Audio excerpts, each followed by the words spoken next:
What's up, everybody? It's Theo back with review number 2. Like I said in my gadget review, I watch a lot of reviews. They help me to buy my gear. They help with tutorials, and I just find them all around helpful. So I've always been interested in making some. So this time we're going to be reviewing the Novation Bass Station 2. I've had it for a few months. It's an all analog mono bass synth. I really like it. Right now I have it connected just audio out into the new Roland TR8, which I will also be reviewing, and just straight into my active monitors. So let's get started. Alright, so build quality is decent. It's nothing mind-blowing, but it's definitely pretty solid. I mean, maybe a little plasticky, but nothing to be worried about, I'd say. It's got a pretty standard mono synth interface. You got the master right here with the volume. You have a 2-character just numeric display just to preset numbers, which is good enough for me. I think it adds to the whole analog vibe. Right here is the oscillator section. There's 2 oscillators and a sub-oscillator, and there's also this ring and noise source right here in the mixer. Anyway, the oscillator section's right here. You have coarse tuning, fine tuning, envelope depth, LFO depth, and pulse width. You can, in this switch right here, you can switch the pulse width to be controlled manually or with the LFO. This right here is the oscillator selector. Oscillator 1, oscillator 2. It just controls which one of the oscillators you're controlling with the knobs. Then you have waveforms right here. You can change sine, square, saw, and triangle. And then you have the coarse tuning, fine tuning. This coarse is up to 12 semitones. Fine is 100 cents. And then you can transpose it right here, 16, 8, 4, 2. So it's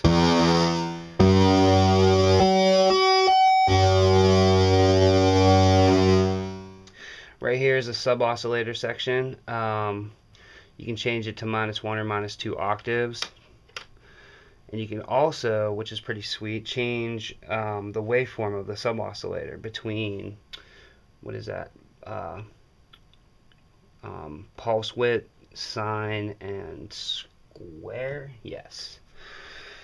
Mixer, OS1 knob, OS2, sub-oscillator, and then this right here switches between noise generator, ring mod, and you can also hook up an external source and use this knob to control the volume of it.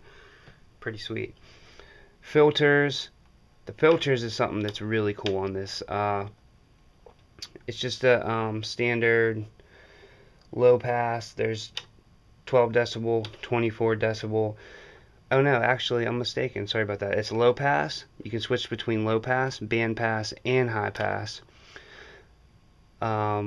12 decibel, 24 decibel, and the really cool part is it has 2 different sort of filters. It has the low pass classic filter, it's called, and then it has the acid filter, which is really good for those acid 303 type bass lines. Here we have overdrive, resonance. This is the envelope depth, the filter envelope, and then the LFO2 depth, and then obviously the big frequency knob, which is really nicely placed. It's nice and big right here, so you can literally play it, which I like. Over here we have starting right here, this is the Arpeggiator section. Yeah, the tempo, and then there's a whole bunch of different rhythms. It's actually pretty awesome because it's got a lot of options. This knob just switches between up, down, played, random, and the really cool part is the sequencer. And this is the sequencer. Oh yeah, here's ARP octaves. The sequencer is you record a sequence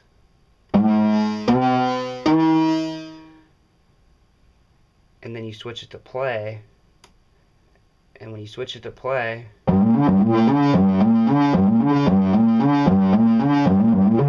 plays your sequence, and you can change the tempo and the rhythm of it. I'm just going to put it on the standard rhythm.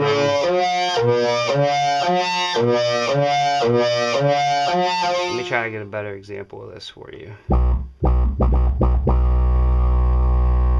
Honestly, I don't know how good you guys can hear that because I'm using the camera microphone, but this thing really hits. I mean, bass station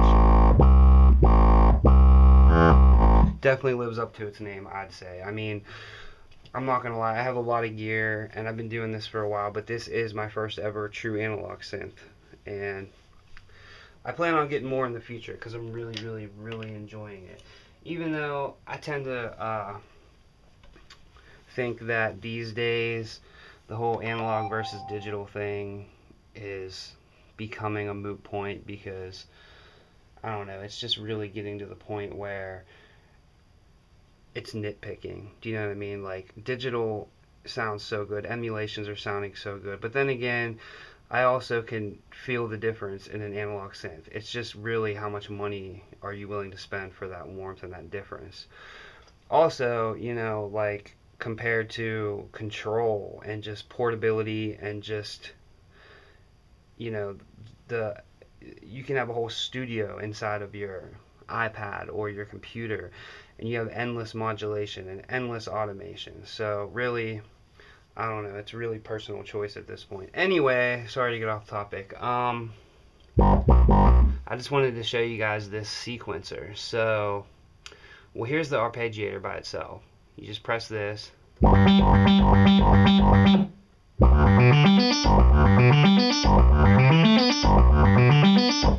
And then you can change the tempo, and there's up to 32 different rhythms that are already preset, like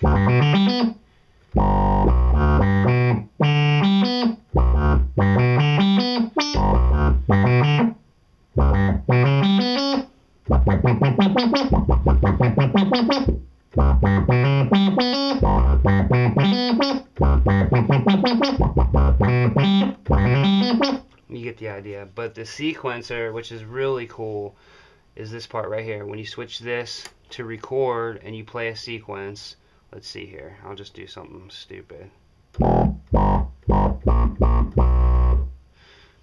So there's my sequence. Switch it back to play. I'm going to put this back down to just original.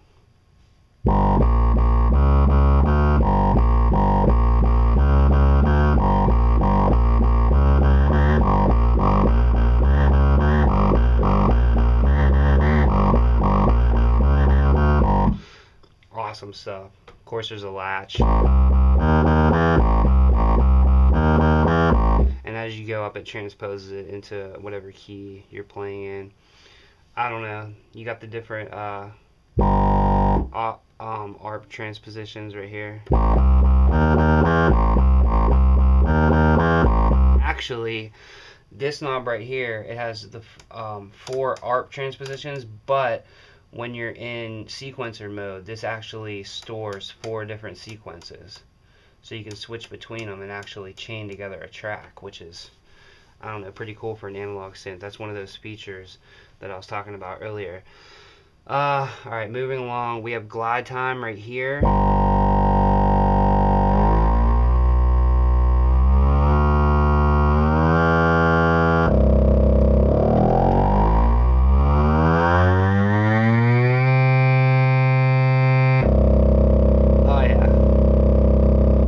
Loving it.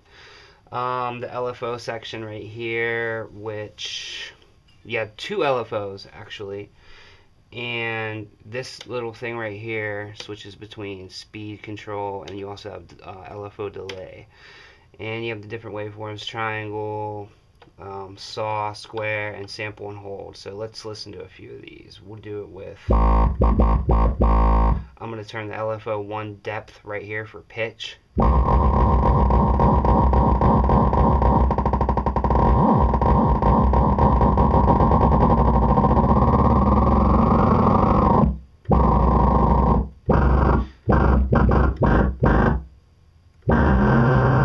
As as you can see, it goes right up into the audio range. I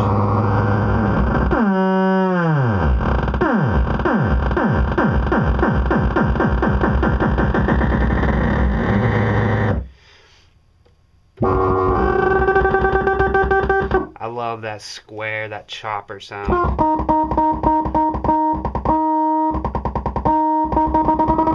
And then the sample and hold.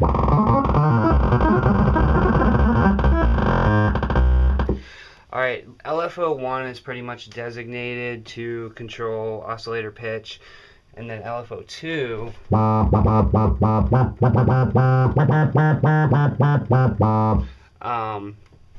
is for the filter. So let's see here.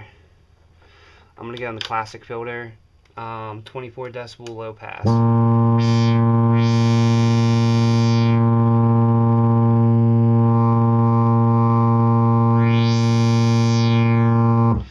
And right here's the LFO2 depth, which is bipolar. You have minus and plus. I'm gonna turn it all the way up right here and check it out.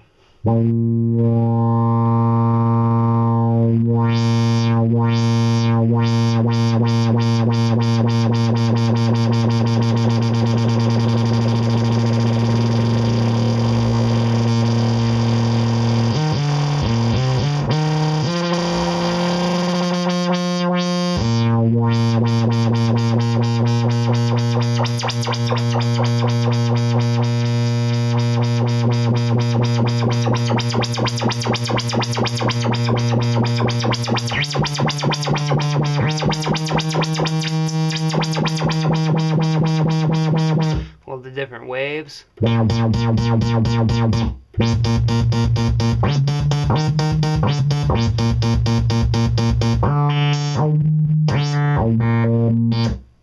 Yes, loving it.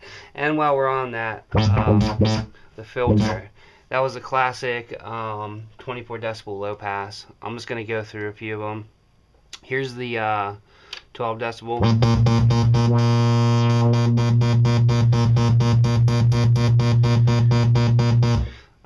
Back to 24. Here's the band pass.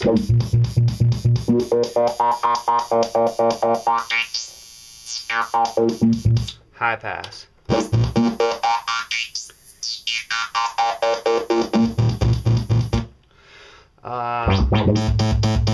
Now here is the acid filter. We'll see how 303-ish it sounds. I'm going to turn on a little sequence here. I'm going to turn the ARP on. Let's see.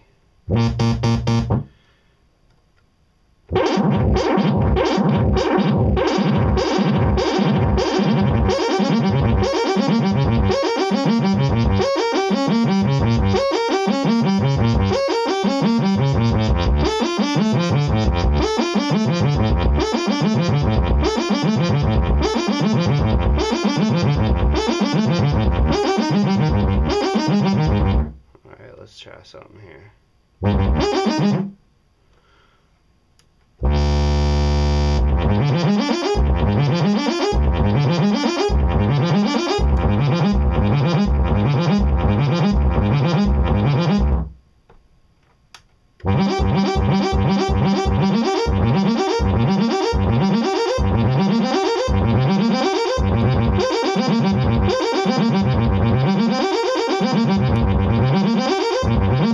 We'll go to played.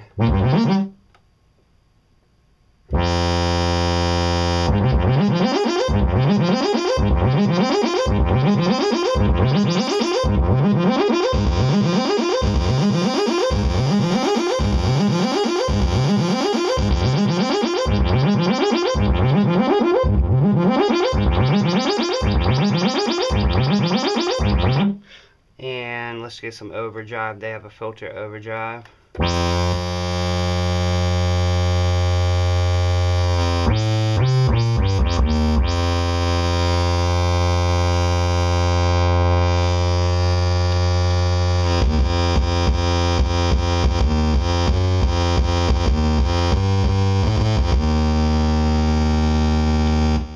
Turn that sustain down a little bit. Alright, let's keep going here. LFO section. Alright, right here we have the envelopes, and They all share the same ADSR knobs. You just have standard attack, decay, sustain, and release. And this switch switches between amp envelope, mod envelope, and amp plus mod envelope. So you got a few options there. And then you got the trigger button, auto glide, single, and multi. So let's check it out. Try to see if we can get it different.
Yes.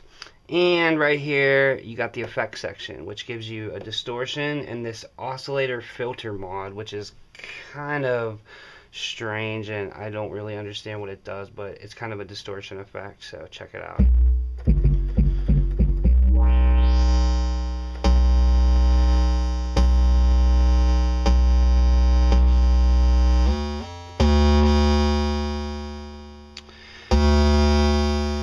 Of course, you also have the backlit pitch and mod wheels, which I'm digging.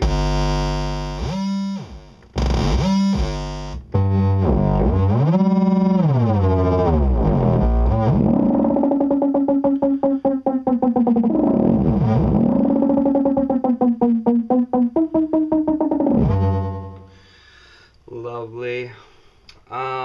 There's also a whole bunch of settings that you make by holding the function button and filter frequency, LFO1 to os pitch. These are just settings like they're labeled mod wheel. This is where you assign the mod wheel. You can assign it to filter frequency, LFO to oscillator pitch, LFO2 to frequency pitch, oscillator 2 pitch.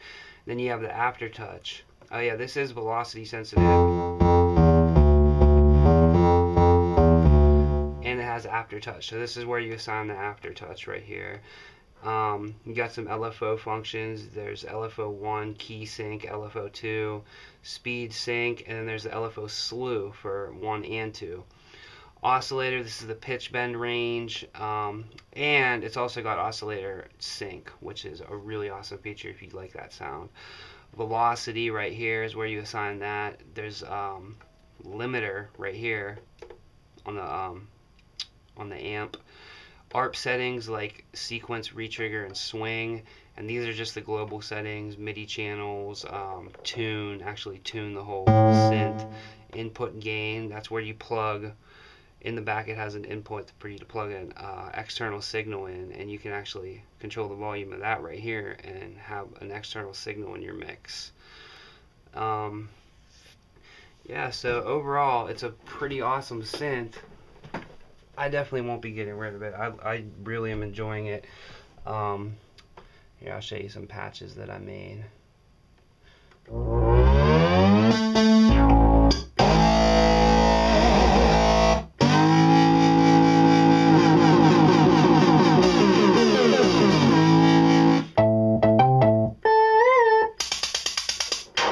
Alright, I didn't make any of those. I started with these right here.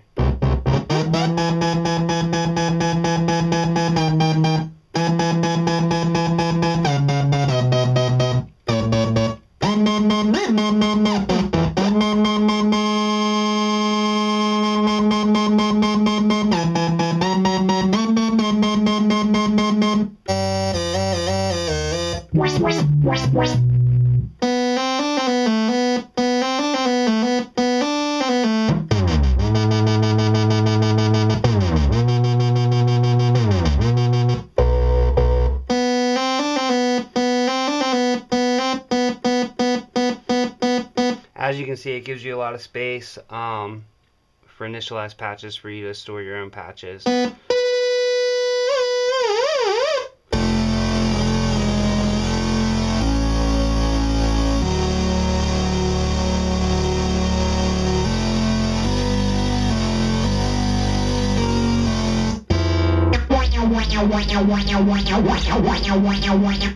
Yeah, so that is the Bass Station 2. Let me go through a little.